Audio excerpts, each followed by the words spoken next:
अभी हम लोग इस कंसेप्ट को समझेंगे कि कोई कैपेसिटर के साथ अगर रेसिस्टर भी आ जाए तो ऐसे सर्किट को कैसे सॉल्व करना है। ठीक है, जिसे आप आरसी सर्किट कह सकते हो या circuit with capacitor and resistor containing circuit.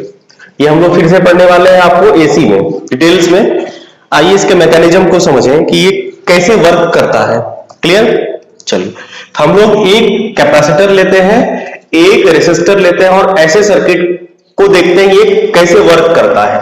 ठीक है, चलिए, तो हम लोगों ने एक सर्किट लिया जिसमें एक कैपेसिटर है और एक रेसिस्टर ले लिए। आरसी सर्किट हो गया?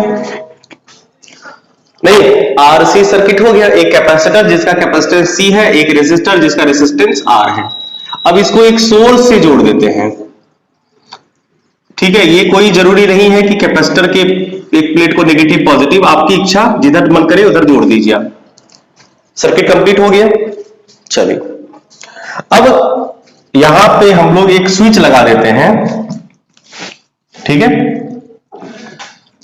एक की यूज करते हैं। ठीक है, स्विच चलो यहां पे लगा देते हैं। अभी बताओ, अभी स्विच ऑफ है और कैपेसिटर हमारा अनचार्ज है, तो क्या कैपेसिटर में कोई भी चार्ज होगा? क्या कैपेसिटर चार्ज होगा? नहीं, अनचार्ज है कैपेसिटर आपका। तो इनिशियली मतलब एट t बराबर 0। ठीक है, इसके स्टेज को हम लोग समझेंगे। स्टार्टिंग में क्या हो रहा है? इनिशियली का मतलब होता है एट t इक्वल टू 0। ठीक है, समझ रहे हैं? ठीक है, पहला केस डिस्कस करते हैं at t equal to 0। t equal to 0 मतलब इनिशियली, स्टार्टिंग में। अभी स्विच ऑफ है। ठीक है,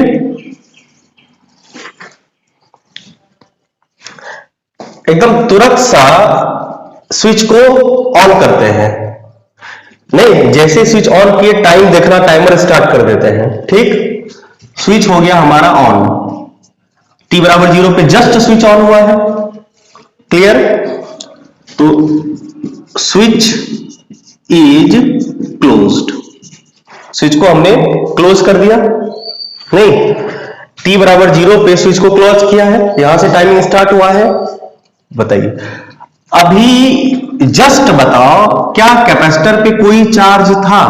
नहीं, t बराबर 0 पे Q तो 0 न था, जस्ट बोलो।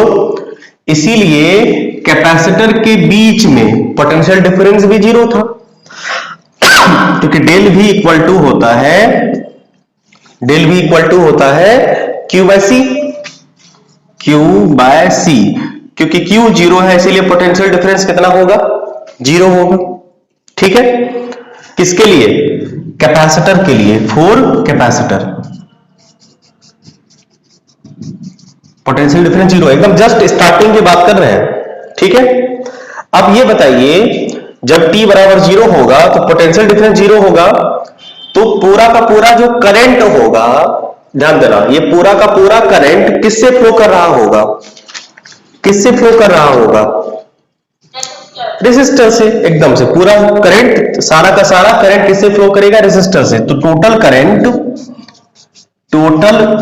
Current flows through resistor. यही इसका कंसेप्ट है, flows through resistor. Total current resistor से फ्लो कर रहा है, और कितना as I equal to V by R। I equal to V by R। Clear? समझ पाए बात को? बोलो। इसका ये मतलब हुआ कि कैपेसिटर एट t बराबर 0 पे कैपेसिटर हो ना हो कोई फर्क पड़ता? कोई फर्क पड़ेगा? बोलो। t बराबर 0 पे, जिसको हम लोग इनिशियल स्टेट कहते हैं, इनिशियली कैपेसिटर का कोई काम यहां पे है नहीं। क्योंकि पूरा का पूरा करंट रेसिस्टर से फ्लो कर रहा है, तो ये रेसिस्टर अपने आसपास किसी को देखेगा ही नहीं। अगर कैपेसिटर के बीच में पोटेंशियल डिफरेंस अगर कुछ जनरेट होता तो इसके बीच पोटेंशियल डिफरेंस पूरा भी का भी नहीं रहता, कुछ ड्रॉप ना हो जाता। लेकिन अभी अगर ये पूरा वोल्टेज सेंस कर रहा है, ये तभी पॉसिबल है जब कैपेसिटर अब्सेंट हो। यानी अभी यहां पे कैपेसिटर सिर्फ एक कनेक्टिंग वायर की तरह बिहेव करेगा, सर्किट को जो कंबाइन करके रखेगा। कहने का मतलब ये हुआ कि इस केस में आपको क्या करना है, इस केस में आपको सर्किट को क्लोज कर देना है। मतलब इन दिस सिचुएशन, समझिएगा कहानी, in this case circuit is short, जिसको हम लोग कहते हैं शॉर्ट सर्किटेड। समझ गए? नहीं, क्या करेंगे, in this case circuit is short, यानी कि SH शॉर्ट सर्किट। अब शॉर्ट सर्किट का मतलब ये मत समझना है कि उड़ जाएगा। शॉर्ट सर्किट का मतलब ये बिल्कुल नहीं है कि उड़ जाना। सर्किट शॉर्ट का मतलब होता है कि कैपेसिटर को आप क्या कर दो, हटा दो। नहीं, शॉर्ट सर्किट किसको करना है, कैपेसिटर को उड़ा देना है। मतलब उसके प्लेस पे कनेक्टिंग वायर प्लेस करना है। शॉर्ट सर्किटेड मतलब that is circuit is closed, close circuit, closed circuit, close circuit का मतलब हुआ कि कैपेसिटर को हटा के वहां पे कनेक्टिंग वायर यूज कर देना है। समझ गए? एज बिलो, जैसे यहां पे कैपेसिटर था ना, अब कैपेसिटर यूज नहीं करना है। आपको क्या करना है, सिंपल एक कैपेसिटर के प्लेस पे कनेक्टिंग वायर और एक रेसिस्टर, बस हो गया। I equal to V/R। बताइए, जब I इक्वल टू V/R होगा तो सर्किट कुछ इसी तरह से बिहेव करेगा ना बाबू रे। I इक्वल टू V/R, तो ये सर्किट अब इस फॉर्म में लिखाएगा, ये सर्किट अब इस तरह से शो कराएगा। बोलिए, समझ पाए? इनिशियली एट t बराबर, जिसको इनिशियल स्टेट कहते हैं, इनिशियल स्टेट में क्या होता है कि कैपेसिटर वर्किंग में नहीं होता है, तो पूरा का पूरा करंट रेसिस्टर से फ्लो करेगा। तो सर्किट तो ऐसा होना चाहिए। ऐसा तभी पॉसिबल है जब आपने क्या किया, कैपेसिटर को शॉर्ट कर दिया, कैपेसिटर को एलिमिनेट कर दिया, सर्किट इज क्लोज्ड। मतलब ये कैपेसिटर सर्किट क्लोज कर दिया इसको। क्लियर है? आई बात समझ में? देख लीजिए, डिस्कस करना हो तो बताइए। ध्यान से समझिएगा कि हमने एक रेसिस्टर और कैपेसिटर कंटेनिंग सर्किट लिया, ठीक है। जैसे ही स्विच ऑन करते हैं, अभी तो कैपेसिटर धीरे धीरे चार्ज ना होगा, अभी तो चार्ज है नहीं, तो कैपेसिटर के बीच इलेक्ट्रिक फील्ड भी नहीं है, तो इलेक्ट्रिक फील्ड भी नहीं है तो पोटेंशियल ड्रॉप भी तो नहीं होगा। नहीं समझे? जैसे ही स्विच ऑन करेंगे तो कैपेसिटर चार्ज होना स्टार्ट होगा। धीरे धीरे धीरे धीरे जब चार्ज होगा तो इसके बीच पोटेंशियल डिफरेंस Q/C बनेगा। लेकिन अभी तो चार्ज है नहीं, तो चार्ज अगर नहीं है तो Q 0 है, और Q 0 है तो वोल्टेज ड्रॉप इनके बिटवीन क्या है, 0 है। अब मान लीजिए 10 वोल्ट का बैटरी था और ये वोल्टेज ड्रॉप 1 भी वोल्ट नहीं किया, तो 10 का 10 वोल्ट बैटरी किसको मिलेगा, सप्लाई रेसिस्टर को। जिस वजह से रेसिस्टर में करंट कितना जाएगा, I इक्वल टू V/R, यानी कि अभी रेसिस्टर को पूरा का पूरा वोल्टेज मिल रहा है। तो अगर रेसिस्टर को पूरा वोल्टेज मिल रहा है तो क्या सर्किट कुछ ऐसा होगा। I, इस सर्किट के लिए क्या इक्वेशन लिखोगे, I इक्वल टू V/R, जो कि इसको सेटिस्फाई कर रहा है। तो अगर I इक्वल टू V/R ये है, तो फिर कैपेसिटर का कहां प्रेजेंस है, कैपेसिटर का कोई काम ही नहीं है। इसका मतलब कैपेसिटर को आप तो क्या करो, शॉर्ट सर्किट कर दो। मतलब कैपेसिटर के बीच जो गैप है उसको क्लोज कर देना है और कैपेसिटर को उड़ा देना है। इसीलिए इसको कहते हैं हम लोग क्लोज सर्किट। सर्किट को क्लोज कर दिए, यहां जो कैपेसिटर था उसको उड़ा के बीच में कनेक्टिंग वायर यूज कर दिए, तो सर्किट क्लोज हो गया, या इसको शॉर्ट सर्किट कैपेसिटर कहते हैं। कैपेसिटर को हमने शॉर्ट सर्किट कर दिया। क्लियर है? चलिए देखो, t बराबर t पे क्या हुआ, at second case 2, at t equal to after some time t, some time के बाद कैपेसिटर को चार्ज हुआ होगा। तो कैपेसिटर मान लीजिए कितना चार्ज हुआ, तो Q चार्ज हुआ, जिस वजह से पोटेंशियल ड्रॉप कितना बना, V equal to Q by C, ये डेवलप हुआ। ठीक है, मतलब हमारे पास जो कैपेसिटर था, ठीक है, जिसके साथ एक रेसिस्टर जुड़ा हुआ था, उसमें वोल्टेज ड्रॉप कितना हो गया, डेल V, और टोटल वोल्टेज कितना था हमारे पास, टोटल वोल्टेज V था। अब बताइए, इसमें अगर ये 10 वोल्ट था, उसमें से ये 5 वोल्ट ले लिया, या मान लीजिए 3 वोल्ट ले लिया, बाकी का 7 वोल्ट रेसिस्टर को मिलेगा ना, तो रेसिस्टर के अक्रॉस वोल्टेज ड्रॉप कितना होगा, V minus del V। Yes और नो, बोलो। इसका कैपेसिटेंस C और इसका रेसिस्टेंस R, बोलो, कोई दिक्कत नहीं। आप बताइए, अब रेसिस्टर के लिए 4 रेसिस्टर एट T बराबर T, रेसिस्टर के लिए क्या करोगे, रेसिस्टर के लिए करंट का equation I equal to V by R। तो भाई इसको V कितना मिला है, क्या V मिला है आपकी बात, नहीं, V minus del V by R। Resistor को वोल्टेज कितना मिला है, क्या पूरा का पूरा वोल्टेज अब की बार मिला, नहीं मिला, तो कितना मिला, जितना ये खाया बाकी जो बचा उसको दिया। आप यहां पे V के बदले V और डेल V के बदले Q बाय C भी यूज कर सकते हैं, डेल V के बदले Q by C by R, ये भी यूज कर सकते हो आप।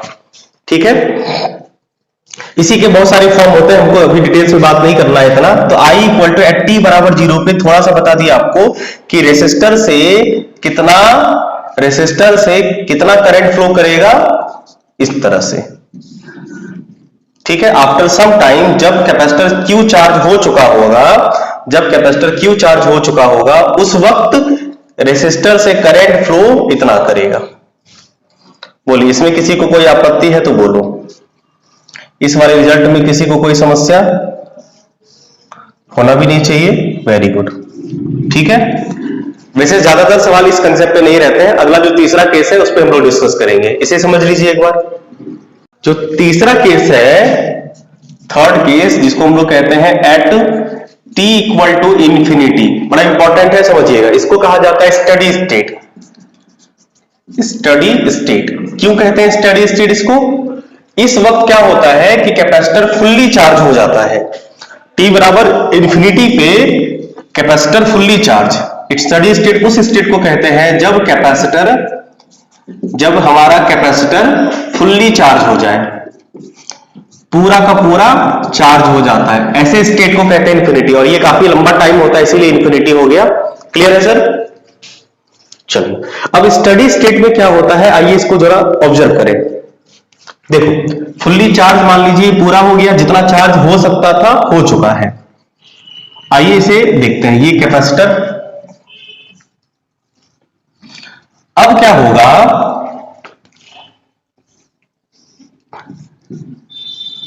देखो, T बराबर इंफिनिटी पे कैपेसिटर तो फुल्ली चार्ज हो चुका है, मतलब इसका प्लस Q हो चुका है, जितना चार्ज होना था उतना हो चुका है। अब बताइए, ये R, एक बात बताओ, कैपेसिटर फुल्ली चार्ज कब हुआ होगा, जब इसे, जैसे देखो एक बैटरी है 10 वोल्ट की, 10 वोल्ट की बैटरी मान लीजिए 100 कूलम चार्ज कैपेसिटर को कर सकता है। मान लीजिए 10 कूलम चार्ज कैपेसिटर को, बहुत ज्यादा हो गया, 10 माइक्रो कूलम। ठीक है, 10 वोल्ट की बैटरी कैपेसिटर को 10 माइक्रो कूलम तक चार्ज कर सकता है, कैपेबल है। अब स्विच ऑन किए, धीरे धीरे कैपेसिटर चार्ज हो रहा है। अभी 10 कूलम चार्ज हुआ नहीं, इसका मतलब 10 वोल्ट का 10 वोल्ट बैटरी यूटिलाइज नहीं हुआ है। 10 वोल्ट में 1 वोल्ट, 2 वोल्ट, 3 वोल्ट, 4 वोल्ट, ऐसे करते करते जब 10 वोल्ट का 10 वोल्ट यूटिलाइज कर लेगी कैपेसिटर, उस वक्त ये पूरा फुल्ली चार्ज हो जाएगा 10 माइक्रो कूलम। इसका यह मतलब हुआ कि जब कैपेसिटर पे पूरा का पूरा चार्ज होगा 10 माइक्रो कूलम, उस वक्त वो कितना वोल्टेज यूटिलाइज कर रहा होगा, जितना टोटल वोल्टेज है 10 का 10 वोल्ट जितना वोल्टेज है। अब आप ये बताइए, जब कैपेसिटर फुल्ली चार्ज हो गया तो सारा का सारा वोल्टेज किसने यूटिलाइज किया, कैपेसिटर ने। तो बताइए, रेसिस्टर को वोल्टेज मिला नहीं, इसका मतलब रेसिस्टर से करंट फ्लो नहीं करेगा। पकड़ पाए बात को? इस वक्त क्या होगा, एट स्टडी स्टेट में डेल वी का वैल्यू भी हो जाएगा दोनों, नहीं होगा। और बेचारा इसको कितना वोल्टेज मिलेगा, इसको वोल्टेज मिलेगा लड्डू, 0। नहीं समझे दोनों, बताते हैं देखो। एट स्टडी स्टेट Q का वैल्यू मैक्सिमम जितना हो सकता था, तो बताइए डेल V का इक्वल टू कितना होगा, डेल V इक्वल टू होता है Q बाय C। ये तो पूरा का पूरा V है बाबू, ये पूरा का पूरा वोल्टेज है। आई बात समझ में?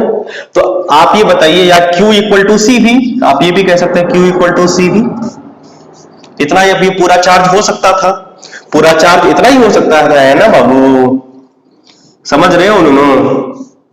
ठीक है, ठीक है, ठीक है।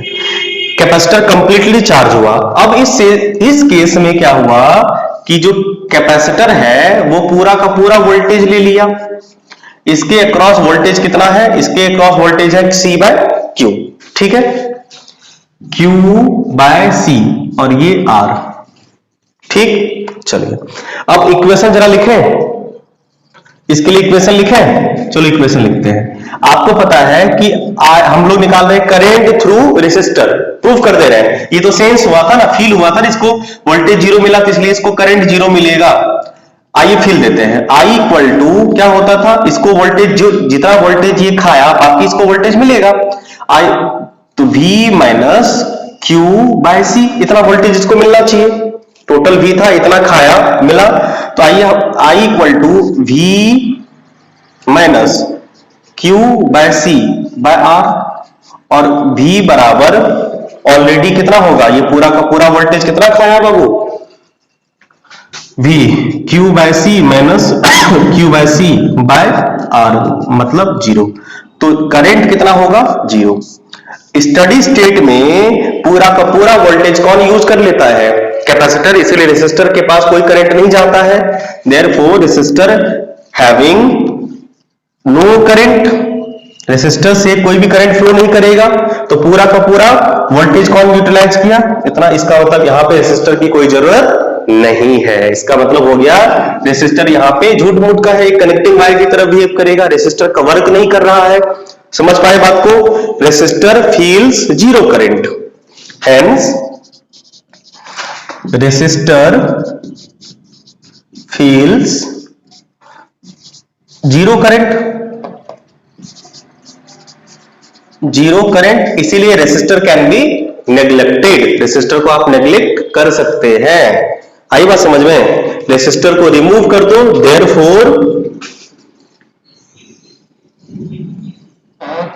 देयरफॉर जो रेसिस्टर है, रेसिस्टर को आप क्या कर सकते हो, रेसिस्टर कैन बी रिमूव्ड या नेग्लेक्टेड, इसको आप नेग्लेक्ट कर दोगे। तो रेसिस्टर को जब नेग्लेक्ट कर दोगे, ध्यान देना, तो रेसिस्टर को जब नेग्लेक्ट कर दोगे मतलब ये सर्किट कुछ ऐसा बनेगा। आप बताइए रेसिस्टर को कब करंट नहीं मिलेगा, जब रेसिस्टर को लगेगा कि सर्किट ब्रेक हो गया। रेसिस्टर ई नहीं समझेगा, रेसिस्टर ई नहीं बोलेगा कि भाई हमको ना वोल्टेज ड्रॉप नहीं मिला इसलिए करंट नहीं मिले, बोले ओहो सर्किट तो कहीं टूट गया होगा इसलिए हमसे करंट नहीं फ्लो कर रहा है। इस चक्कर में बेचारा जिंदगी भर रेसिस्टर रहता है कि रेसिस्टर ये समझेगा कि अच्छा वोल्टेज नहीं मिलने का हमको एक के कारण हो सकता है कि सर्किट बीच में कहीं ब्रेक हो गया होगा, तभी तो करंट हमसे नहीं फ्लो कर पा रहा है। इसको कहा जाता है ओपन सर्किट। इसे क्या कहते हैं हम लोग, ओपन सर्किट कहते हैं। समझ गए नो? इसीलिए ये सर्किट कैसा बिहेव करेगा, ओपन सर्किट, क्योंकि इसमें अभी भी करंट रेसिस्टर के थ्रू करंट कितना फ्लो कर रहा है, 0। इसीलिए इसे कहा जाता है सर्किट इज ओपन या ओपन सर्किट। जब रेसिस्टर से 100% करंट फ्लो करेगा उस वक्त सर्किट को क्लोज रखना है, कैपेसिटर एक कनेक्टिंग वायर की तरह बिहेव करेगा। और जब रेसिस्टर से करंट फ्लो नहीं करेगा उस वक्त कैपेसिटर को उड़ा देना, उसके बीच पे ब्रेक दे देना है। बोलो कैपेसिटर का क्या हुआ?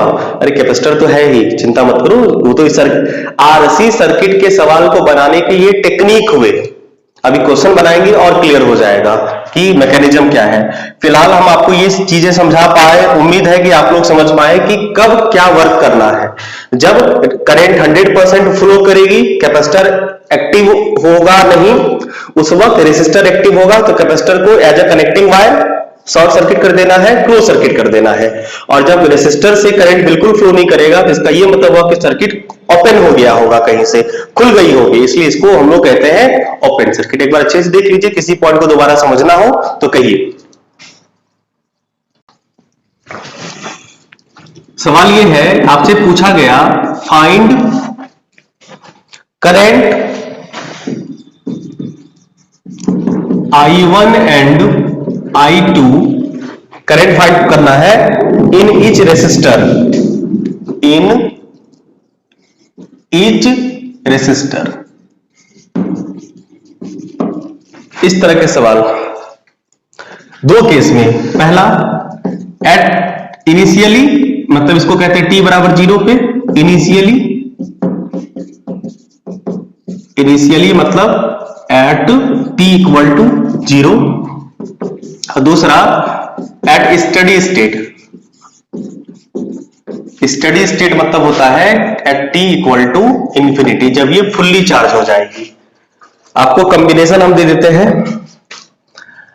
आपके पास सर्किट कुछ ऐसा है,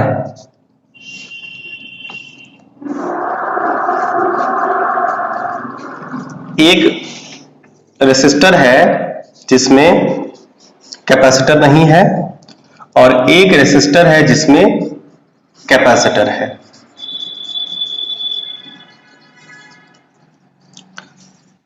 ये सर्किट हो गया आपका, ठीक है। इसका R1, इसका R2, इसका वैल्यू C।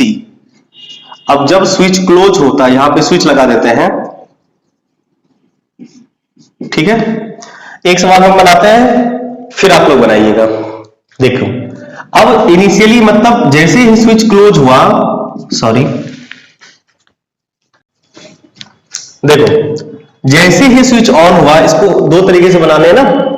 इनिशियली जैसे ही स्विच ऑन होता है, ठीक है,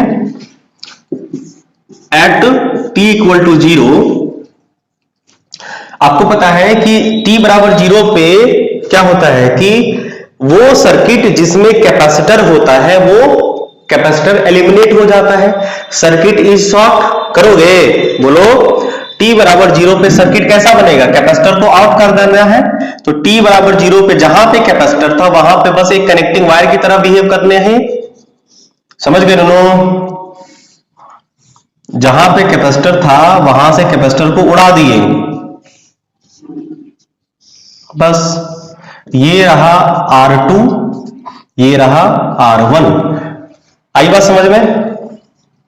बोलो, अब आप बताओ ये सर्किट कैसा बनेगा। तो इसमें से करंट मान लो I1 गया, और इसमें करंट मान लो I2 गया, तो बताइए ये सर्किट पैरेलल है कि सीरीज में है? रेसिस्टर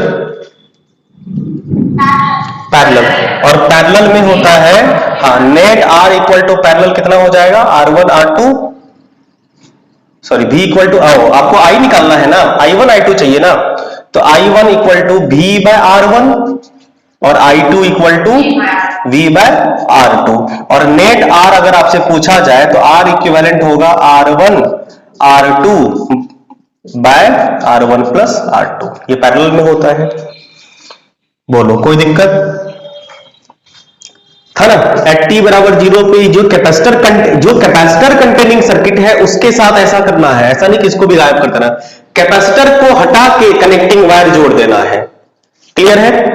चलो, अब दूसरा केस इसका आता है एट t बराबर इंफिनिटी। t बराबर इंफिनिटी पे क्या होगा, जो सर्किट में कैपेसिटर है उसको अब्सेंट कर देना है। तो सर्किट कैसे बनेगा, जरा बताओ तो। सर्किट कुछ ऐसा बनेगा,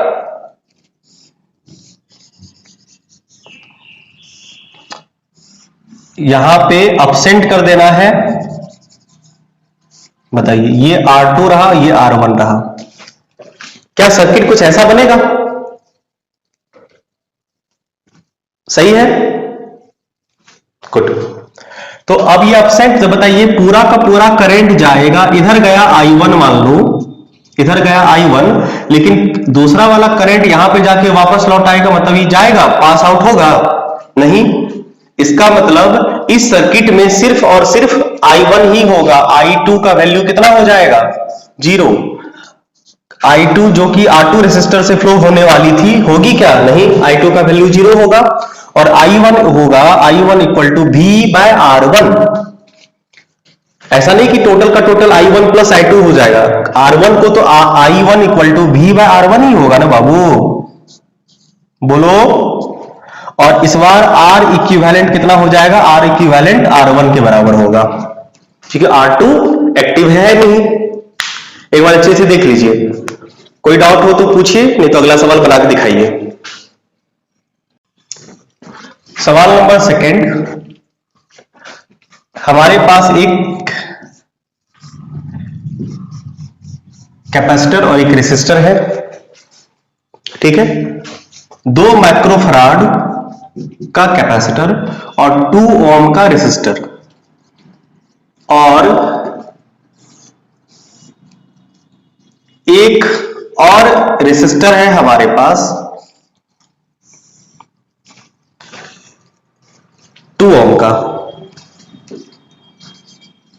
और इसके अक्रॉस हमारे पास 10 वोल्ट की बैटरी है। आपसे पूछा गया कि दोनों कैपेसिटर से दोनों रेसिस्टर में कितना करंट फ्लो करेगा, कब, एट इनिशियल स्टेट और एट स्टडी स्टेट। ट्राई करिए आप लोग। देखो, अगर हम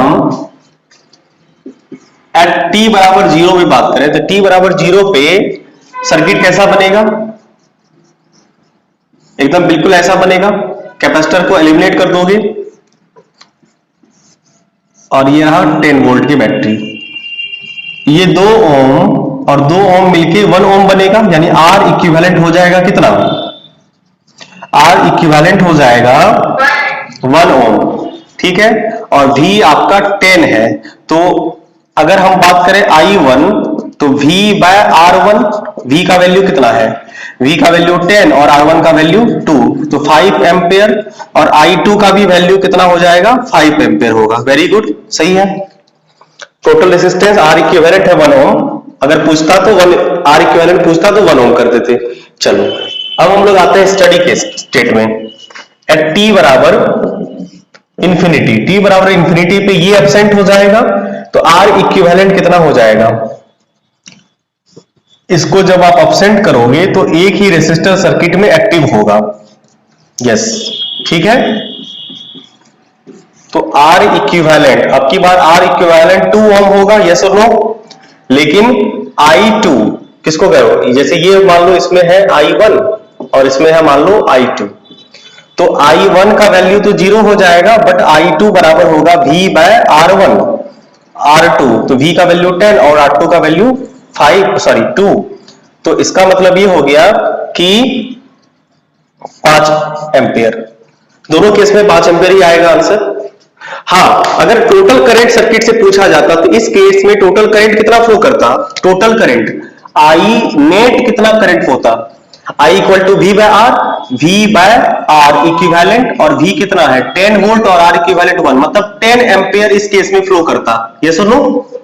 बट इस केस में टोटल करंट कितना फ्लो करता, I net equal to V by R net, नहीं, और R नेट अब की बात, V तो 10 है लेकिन R नेट कितना है, R नेट भी 2 है, तो इस केस में 5 एम्पियर फ्लो करता। समझ पाए बात को। हाँ, अगर आपको टोटल करंट बोलता तो फिर आंसर अलग लगाता, पहले केस में 10 एम्पियर और दूसरे केस में 5 एम्पियर।